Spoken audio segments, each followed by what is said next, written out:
ಗೆತ್ಸೆಮನೆಯೋಳು ರಕ್ತದ ಬೆವರನು ಸುರಿಸಿದೆ ದೇವಾ ನಮಗಾಗಿ. ಗೆತ್ಸೆಮನೆಯೋಳು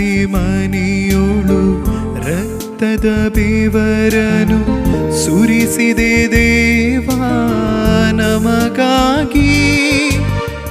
ದೇವಾ ನಿಮ್ಮ ಪ್ರೀತಿ ಪ್ರೇಮ, ದೇವಾ ನಿಮ್ಮ ಪ್ರೀತಿ ಪ್ರೇಮ ಪಡೆದ ನಾನು ಧನ್ಯನು. ದೇವಾ ಧ್ಯಾನಿಸುವೆ ನಿನ್ನಯ ಪಾಡು ಶಿಲುಬೆಯ ಮರಣ, ಧ್ಯಾನಿಸಿ ಧ್ಯಾನಿಸಿ ನಿಂತಿರುವೆ.